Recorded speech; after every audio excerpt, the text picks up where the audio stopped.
Listen, we are talking about the Perestroika Deception, and I brought all this information out today to try to help you wrap your mind around all of this bizarre stuff that's going on in the news every day. I mean, day after day after day, I'm reporting this stuff to you, and it's like, it's so bizarre, so weird. It's hard to even believe what's happening.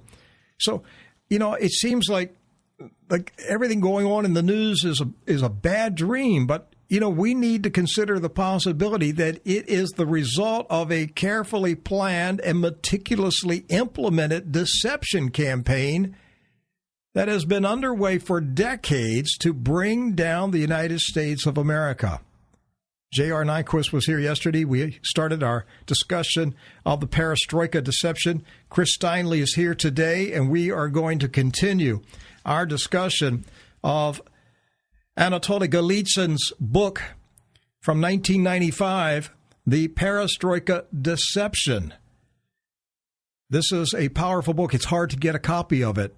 There are only a few copies available out there on the internet. They're about $100 each.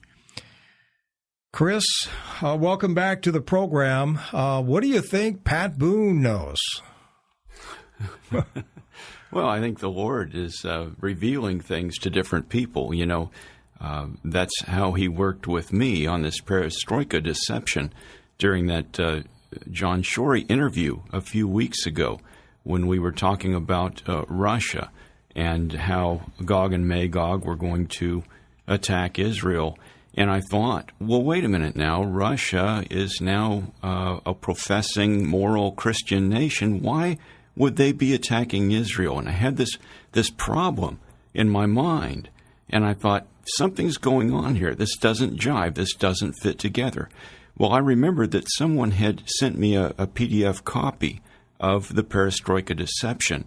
And that popped into my head. Is there a deception? I knew it was about Russia. I really didn't know anything else about it. So as I thought about that, the next weekend, the Lord impressed on my heart that I needed to read that book, that I would find an answer there. So I began to read. And as I began to read the book, I saw the things that Golitsyn was saying and how 94% of those things had been fulfilled from his first book, from around 1985 when that one was published, and it was fulfilled by about the mid-90s. Now, you're talking about his first book was called New Lies for Old. Yes. That was like 1984 or 85. Right. Well, when I went on reading, I discovered that many more things have been fulfilled since that time, and that this conversation about what he wrote got dropped, and it needed to be picked up again, and the American public needs to be made aware of these things that have been said in the book. That's right. And I'll point out very quickly, Anatoliy Golitsyn, who's still alive to my knowledge, he would be, I guess probably about 80 years old right now. All I know is that officially he's still alive. He's under U.S. Protective Witness Program. He was a major in the Soviet Union KGB. He defected to the United States in the early 1960s, went to the CIA, and said, I have personal knowledge of a plan to deceive the United States and the West. And this plan, which he calls the Perestroika Deception, was crafted in 1958 to 1960. And this is, nearly 30 years before the Soviet Union, quote, fell and communism disappeared from Russia. And what he was telling the CIA in the early 60s was, this is the plan. They're going to make it appear that communism is going to fall, that the Soviet Union has become liberal, that it's a new day. And it's all a grand deception. So go ahead, Chris. This is fascinating stuff. Okay.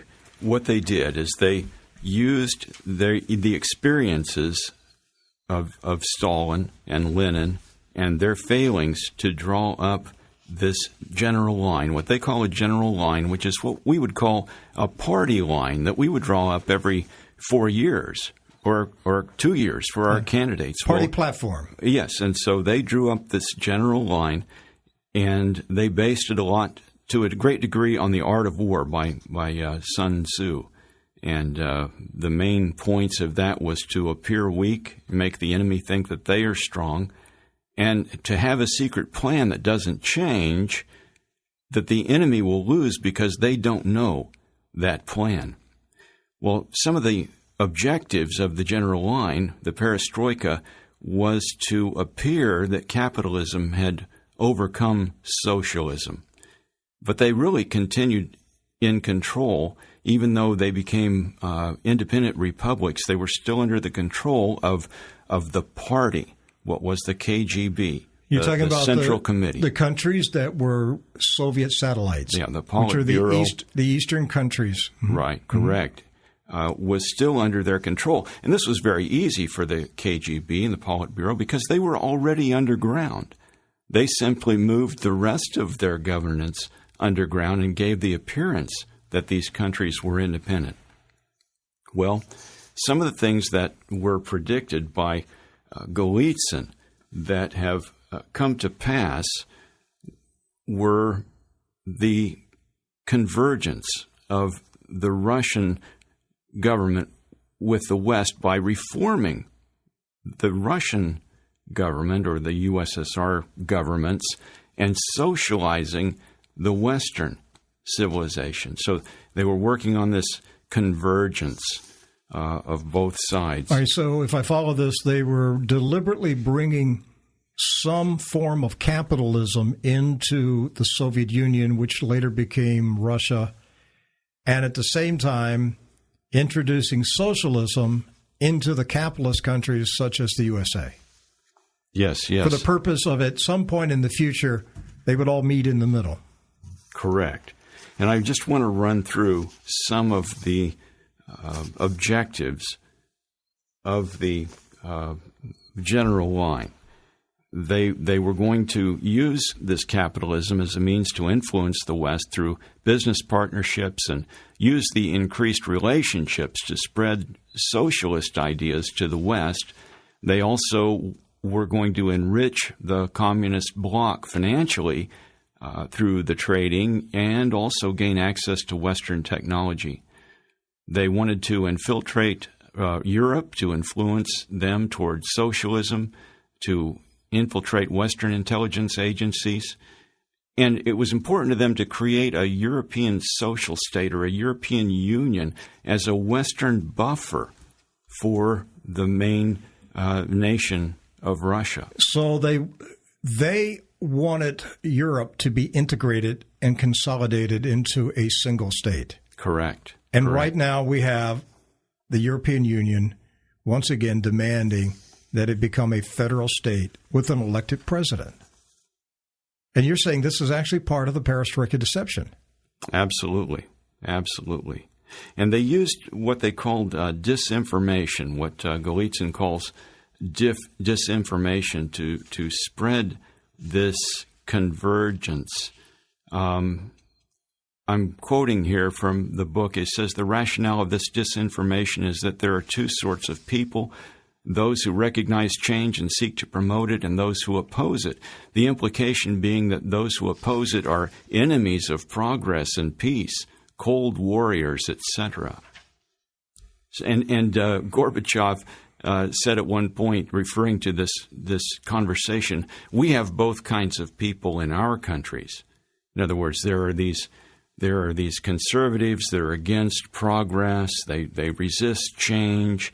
They're just enemies of what society needs to do. And so the purpose of that statement was to make people in the West believe that the good Soviets were trying to get away from the Marxist, Leninist, Stalinist past, and they were trying to become good commies and be normal people. And so Gorbachev was saying, we have those kind of people in our country too, meaning we got these, quote, right-wingers right. that won't let us progress. They're against the progressive policies that we're trying to implement. Correct. But the truth is, those people who were on the surface opposing Gorbachev were told to do it, paid to do it, instructed to do it. That's true, too. It was all an act. A controlled opposition, even controlled dissidents. Controlled protest marches, controlled opposition parties, controlled opposition organizations, not only in Russia, but in the West, in the United States. They they set up controlled opposition. All right. Right? Some of the other things that they were pressing to do was to estrange the American people from their leaders, to demoralize the West, and then Russia appeared to all of a sudden be open to Christianity, to intellectuals, even dissenters. And they dropped their borders. They allowed their people to go, even the Jews, to be free. So the purpose of all this convergence was to make the West think that Russia was weak, so that the West might be disarmed. They wanted to weaken the U.S. so that they would withdraw from NATO, and they actually expected, according to the general line and Golitsyn's analysis, expected NATO to dissolve by the year 2000, which didn't happen. It's one of the predictions in Golitsyn's work that hasn't happened yet. On that prediction right there, that their ultimate goal was to destroy NATO. Now, this is why we're doing this program, because weeks ago, I received a call from a source who had been given information that, regardless of what is being said in the news, Russia will invade Ukraine. There will be a limited war between Russia and Ukraine, and that Barack Obama will deliberately do nothing and will twiddle his thumbs. NATO will be impotent. Nothing will happen. And after that war, that short war between Russia and Ukraine, there will be many public calls denouncing the weakness of NATO. And this is what the source told me a month or two ago, that this is going to happen.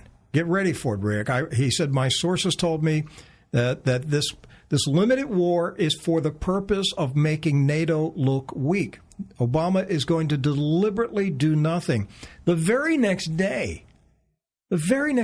Chris, you come to me and you go, Rick, I've got to talk to you about an old book called Perestroika Deception.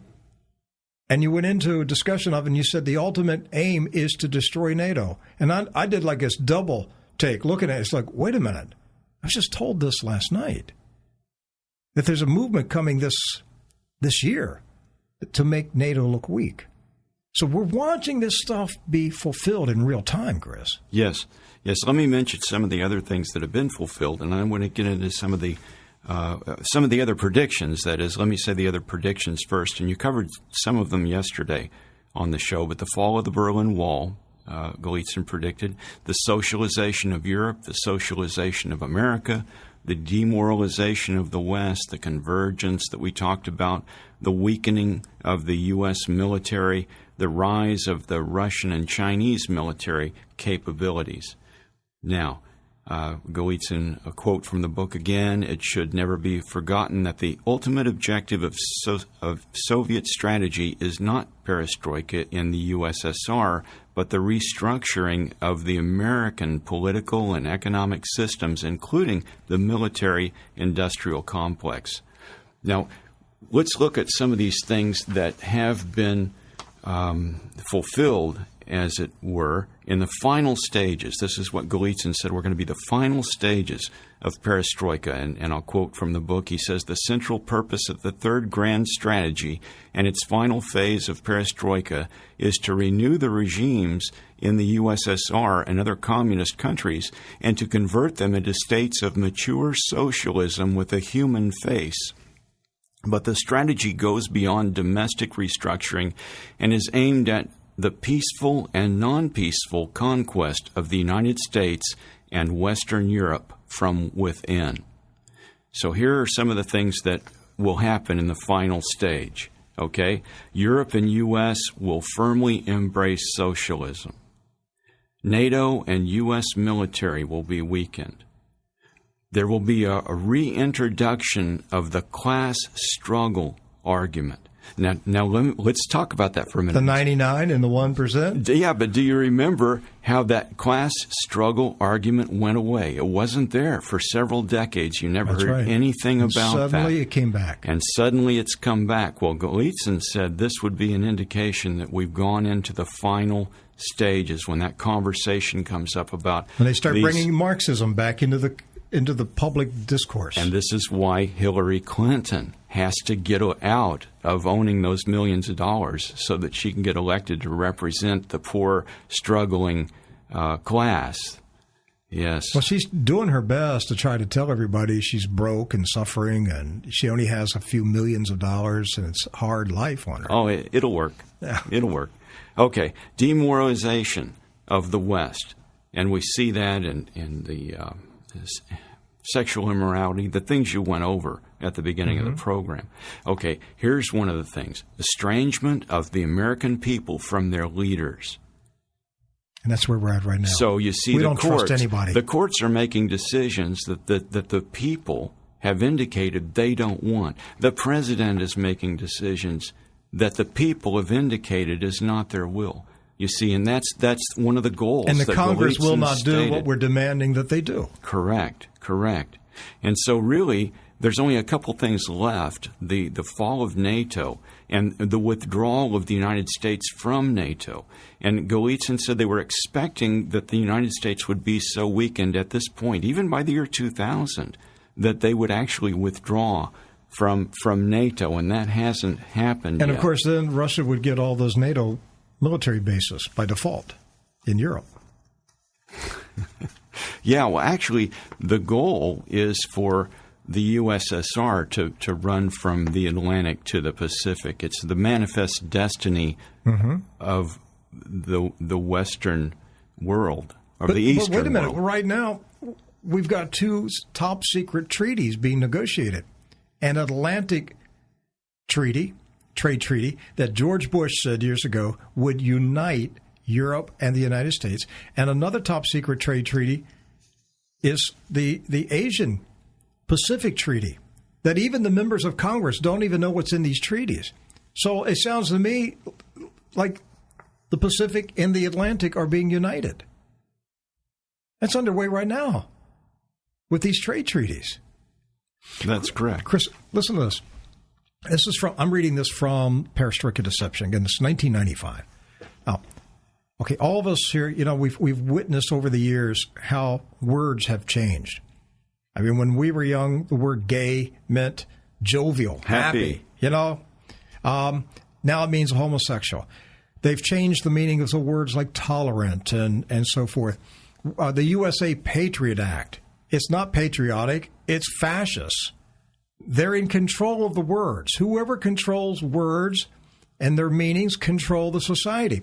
I'm reading, this is from Perestroika Deception, but he quoted a 1984 book called Survival is Not Enough by Richard Pipes, and this was about the ideas of Italian communist Antonio Gramsci.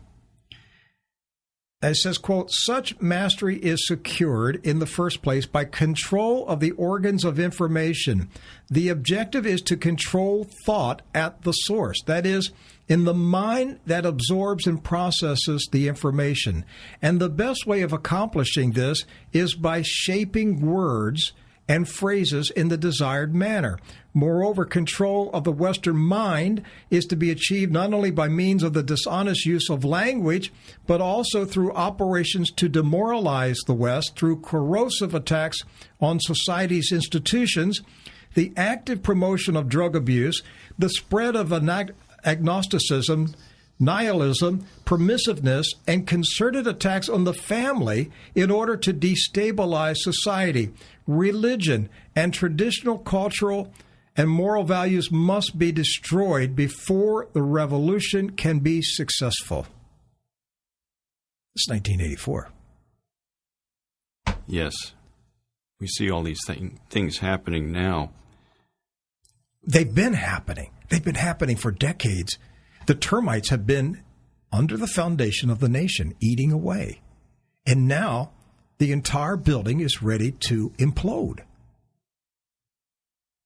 You know, one of the things that occurred to me about a week ago, because I have studied, and many of us have studied Babylon and America looking like Babylon of Revelation.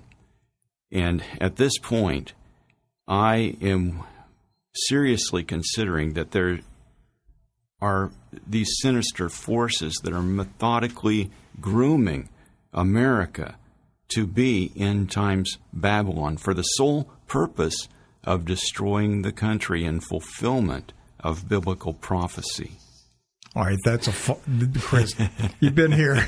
That's probably the most far-out thing you've said so far. It absolutely is the most far-out thing I've said so far. See what happens when you hang around us here at Trunews? Yeah, I know. And so it's just a thought. But, you know, when you study these things, you see that America's great commerce center lives in luxury, making other nations rich, buying their merchandise, adulterous in regard to loyalty to God, sexually immoral, and the beast that she rides that no one can make war with is the world's policeman. So we all agree, we see these things as America, as Babylon. So you're saying that this sinister, diabolical plan, Perestroika Deception, that was launched in the 60s, was to change America from being a godly Christian nation into a wicked, sinful, lustful nation that morphed into Babylon so that its only end result would be to be destroyed. I would go beyond that and say that I believe recently they've picked up on the conversations of American Christians who have come to the conclusion that they're living in Babylon and that they're actually helping to fulfill that story. They're actually grooming, they're actually working towards that. And let me say that this is how that might be happening. Mm-hmm. They're working at the same time to make Babylon appear to be evil. And by they, I'm not talking about Russia. I'm talking about the party, the Communist Party, global Communist Party that's infiltrated all over the world and into our leadership. Because they used Russia for their purposes for decades. Correct. But I want to assure Christian listeners in Russia, we're not accusing them of plotting against the U.S., but merely saying that the Communist Party has picked up these observations and prophecies that America is Babylon, and that they've incorporated these things in their plan, in their tactical strategy to destroy the country. And I believe the Communist Party is the political arm of the Church of Satan. It is the political party of the Synagogue of Satan. And what we're up against, the Communist Party is simply the political arm of Satan's empire. Okay, but they've put on this face, as far as Russia, the nation of Russia, they've put on this face of Christianity and morality. There's two sides to the script. They're the instigators, and they're also the future instrument of God's judgment. Let me explain. They, the communist movement, are actively involved in portraying America as decadent, rich, sexually immoral, even abominable in the sight of God. And at the same time, Russia is positioning itself as a bastion of morality and godliness so that they will appear to be justified in leading the world in the destruction of the great harlot. America's leaders, who are obviously following instructions from the Communist Party, are purposefully throwing America under the bus. They're methodically impressing upon Americans and the rest of the world that America is sold out to immorality, totally given over to sexual sin. And we see the examples that you gave earlier, the president going to Hawaii and saying homosexuality is an American value, and John Kerry saying, I'm working hard to ensure that during my tenure, we will have lesbian, bisexual, transgender ambassadors in our rank, and they're running up the rainbow flag over the embassy in Israel. So they're doing all these things to impress upon the world our sinfulness, and at the same time, in this final phase, Russia is rising up to actually be a righteous judge of America and fulfill that. You know, we saw that article by Alexander Dugin. You pointed it out to me, the Russian scholar. And who is an advisor to Mr. Putin. That's right. He's actually called Putin's brain.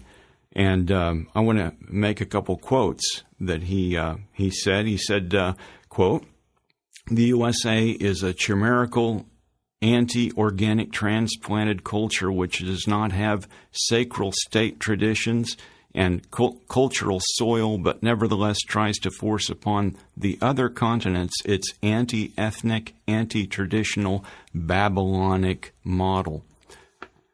And again, here's another quote. So he referred to America as Babylon. Yeah. This is a man called Putin's brain. Yes, and here's another one. Quote, "We must create strategic alliances to overthrow the present order of things, of which the core could be described as human rights, anti-hierarchy, and political correctness. Everything that is the face of the beast, the Antichrist." So they're referring to America as the beast, as Antichrist, as Babylon. Now, we went over those final stages of perestroika. There's only a couple predictions that have not happened yet. One is predicted by Golitsyn that America would become so weak that it would drop out of NATO by 2000. And the other prediction is the Bible prophecy that Babylon will persecute the saints before it is destroyed. The Communist Party may try to kill these two birds with one stone. Let me explain that. To further weaken the U.S. through persecution while fulfilling the prophecy, and then to eventually eliminate the U.S. so that the party, the Communist Party, becomes the only world superpower. How about that? The book of Revelation says the great harlot will have on her forehead a name written, Mystery Babylon the Great, the mother of harlots and of the abominations of the earth. Then St. John wrote, "I saw the woman drunk with the blood of the saints and with the blood of the martyrs of Jesus." The persecution of Christians is one of the only prophecies that hasn't yet been fulfilled by the United States. I used to think that atheists and humanists were going to become violent and persecute the Christians of America, but now I'm beginning to think that the party has been training radical Muslims like ISIS just so they can make their way into the U.S. and carry out this persecution. And I believe this persecution will be on a scale of the persecution of the early church.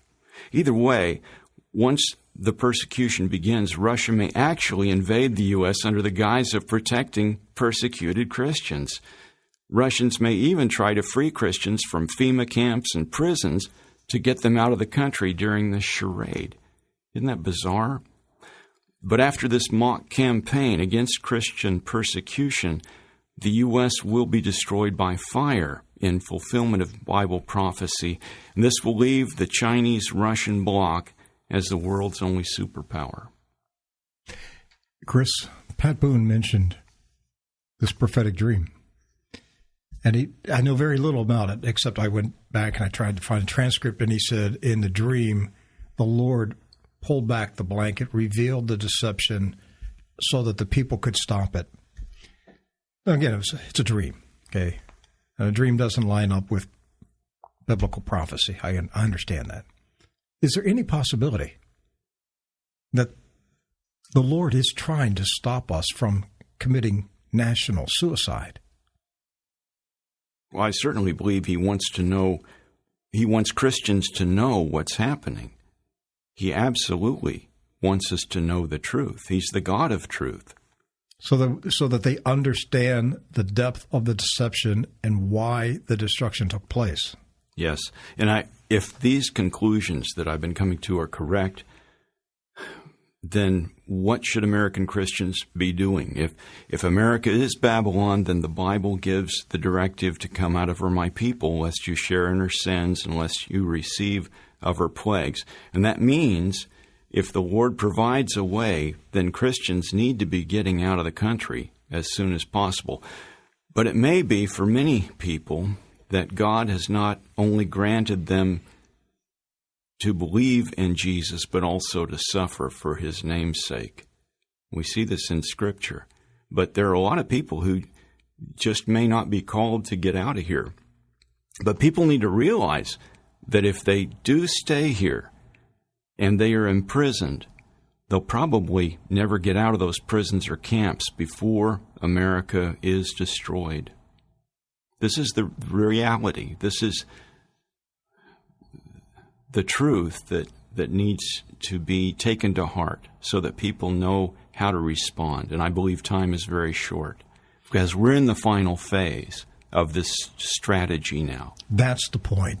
That's the point. We're in the final stage. The termites have been eating away at the society for decades. The damage perhaps is irreparable. Only God knows that. Whether it can be halted and the foundation shored up and the nation salvaged, that it does not collapse. If this is prophecy being fulfilled and America has been turned into Babylon, then you're not going to stop it. That's the part we don't know. That's the part we're all wrestling with individually. But for certain, we're in the very final stage of this deception. Absolutely. And this is a very dangerous stage. Very dangerous stage. What you and I are doing right now over the airwaves and through the internet, this is very dangerous because if we are exposing the last stage of this operation, then this could cause complications for what people are trying to accomplish. But this is a very dangerous stage right now because the country's being taken down. And people need to know how dangerous it is, and they need to be right with God. Absolutely. Absolutely. This is not a time to be, to have hidden sins in your life. It's not a time to be playing with the devil on the side. You've got to be sure that your life is right with God, and you have repented of your sins, and you're forgiven, and you need to know that you are ready to leave this world physically. Because if this is Babylon and destruction does come, most of the people are going to perish. I guess all the people are going to perish. It doesn't mean you spiritually perish. You'll be with the Lord, but your physical body will perish. And that's why it's so essential to know what the will of the Lord is for you at this hour. Whether he's calling on you to leave or to stay. Because all of us are going to have to face a new tomorrow and a new world that exists without the United States of America if this plan is carried out. Chris, I appreciate you being here today. This was part 2 of the Perestroika Deception. You can get a copy of it. It's hard to find, but there are online versions of it. Read it. Wake up. It's happening.